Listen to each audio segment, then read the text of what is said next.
చరిత్ర కలిగినటువంటి శ్రీరంగపట్టణ అని చెప్పేసి కర్ణాటకలో ఉంది. ఈ టిప్పు సుల్తాను అదే మనకి చాలామంది చెప్తారు. ఆ టిప్పు సుల్తాను పేరు మీద ఏంటంటే బాగా ప్రసిద్ధి చెందింది. కాకపోతే దానికి ముందు నుంచే ఇక్కడ చాలా ఇవన్నీ ఉన్నాయి. ఈ రాజులందరూ పరిపాలించారు. వాళ్ళందరినీ ఓడించి మదర్ నాయకే అన్న అతన్ని ఫైనల్గా ఓడించి టిప్పు సుల్తాన్ దీన్ని కైవసం చేసుకున్నాడు.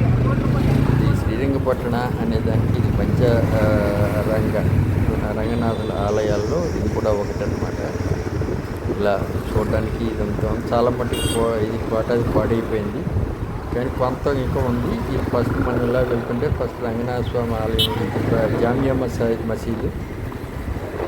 ఈ జామియా మసీద్ తర్వాత అక్కడ వెనక్కి వెళ్తే అక్కడ ఒక వినాయకుడి గుడి, ఆ గుడి దాటిన తర్వాత ఇంకా లోపలికి వెళ్తే ఒక శివాలయం, ఆ శివాలయం దాటిన తర్వాత రంగనాథ ఆలయం. ఇలా వస్తాయి ఇవన్నీ. ముందుకెళ్తే మీకు నేను కూడా చూపిస్తాను. ఇది ప్రసిద్ధిగాంచినటువంటి వినాయకుడి గుడి. ఈ వినాయకుడి గుడిని ఎందుకు కట్టారు అంటే కనుక ఇక్కడి నుంచి టిప్పు సుల్తాన్ 4 సార్లు దండయాత్ర చేసి మధుర నాయక అని చెప్పేసి అతన్ని ఓడించి నాలుగోసారి యుద్ధం చేసిన తర్వాత అతను ఓడించగలిగాడు. ఓడించగలిగినప్పుడు అతను ఏం చేశారంటే వాళ్ళందరినీ తీసుకొచ్చి ఈ పక్కనే ఒక జైలు ఒకటి కట్టి ఆ జైల్లో పెట్టారనమాట. ఇది వినాయకుడి గుడి.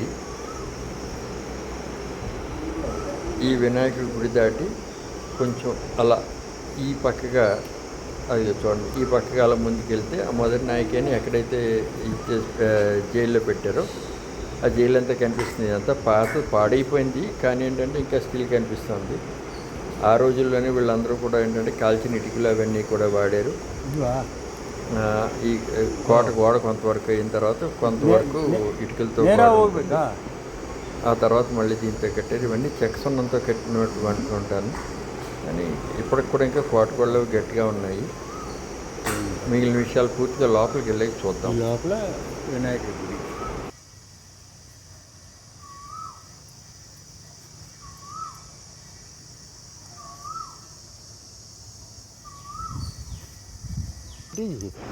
ఇలా లోపలికి వెళ్తే ఈ కుడి చేతి పక్క నుంచి వచ్చి ఆ పైకి ఎక్కితే కనుక ఆ మొదటి నాయకే ఉండే ఇవన్నీ కూడా దాన్ని ఏమంటారు జైలు అది కనిపిస్తుంది.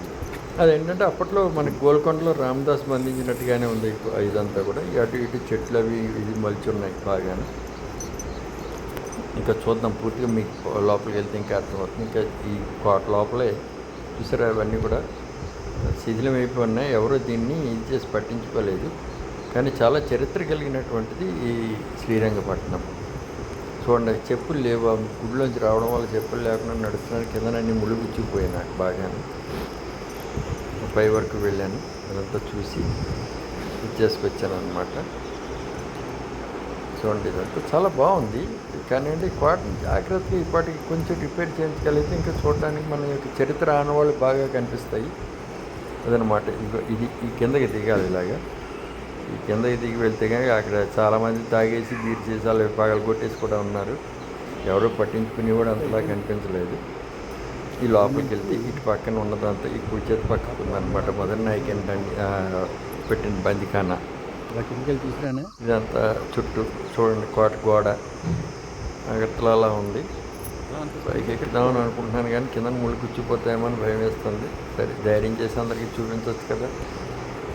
ఒకసారి మొట్టమొదటి కిందకి దిగి ఇందులోకి వెళ్ళి చూస్తాను నేను, ఆ తర్వాత మిగిలిన చూపిస్తాను.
మేము మెల్లిగా ఇక్కడి నుంచి కోట కూడా ఎక్కడానికి చిన్నవి మెట్లు అవి కనిపించాయి. జాగ్రత్తగా పైకి ఎక్కి చూశాను, కానీ అంటే నేను పైకి ఎక్కి ఇవన్నీ చూసి తీయడానికి కుదరక వేరే వాళ్ళని ఏమన్నా పెట్టుకున్నాను. వాళ్ళు సరిగ్గా తీయలేపారు. వాళ్ళు కూడా పైకి వచ్చి ఉంటే అవతల పక్క నుంచి కనిపించను అనమాట మిగిలిందంతా.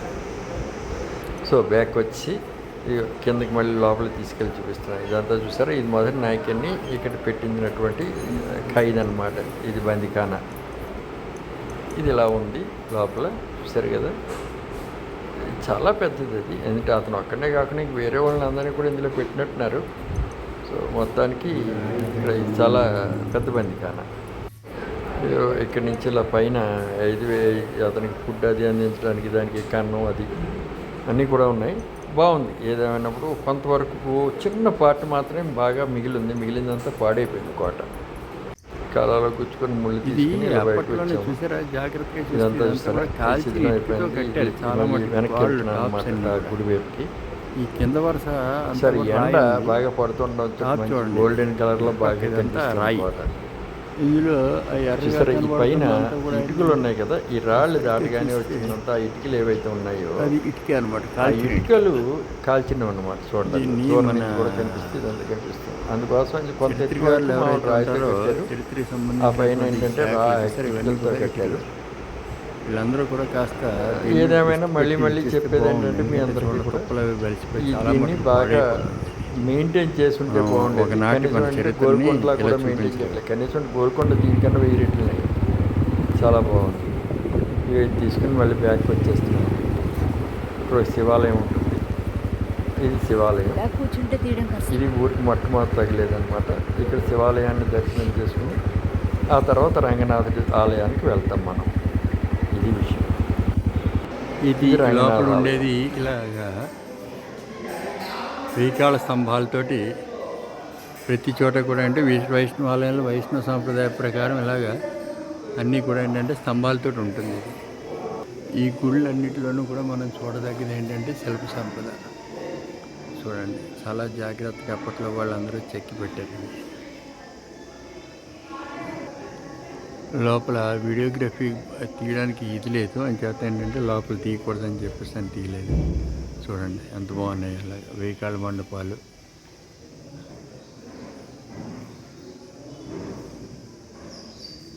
రథం, స్వామివారి వాహనం అన్నమాట ఇది. ఇక్కడ చుట్టూ ఇలా మండపాలు ఇవన్నీ కూడా ఉన్నాయి. ఇక్కడ స్వామివారి దీంట్లో చాలా బాగుంది.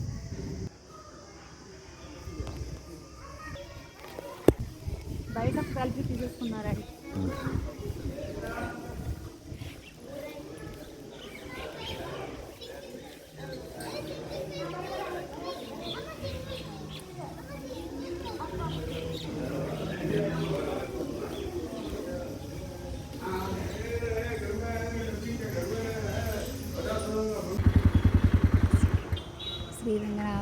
శ్రీరంగపట్నంలో శ్రీరంగనాథ స్వామి టెంపుల్.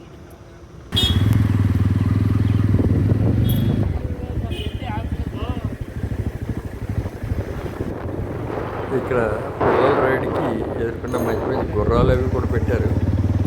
చాలా గుర్రాలు ఉన్నాయి. ఒకటి అదే కాదు, ఇదే స్వామివారి అనమాట. ఎదుర్కొంటా ఇక్కడ నుంచి తీసుకుంటే కనుక ఇదంతా చూసారు. ఇది ఫుల్గా ఇదంతా ఆయనదే గుడి. దీన్ని ఇక్కడ కర్ణాటకలో పంచరంగ అని చెప్పేసి అంటారంటే 5 రకాల రంగనాథ స్వామిలో 5 గుళ్ళు ఉన్నాయి. అంటే మనకి ఆంధ్రాలో పంచారామాలు ఎలా ఉంటాయో అలా ఇక్కడ కూడా అన్నమాట. ఈ పంచారామాలు ఉన్నట్టుగానే ఇది ఆదిరంగం. మీకు ఇంతకుముందు శివన్ సముద్రాలో మధ్యరంగా చూపించాను. దాని తాలూకు ఇది కూడా ఇక్కడ ఇస్తాను మీకు డిస్క్రిప్షన్ కూడా. ఇది చూద్దరు కానీ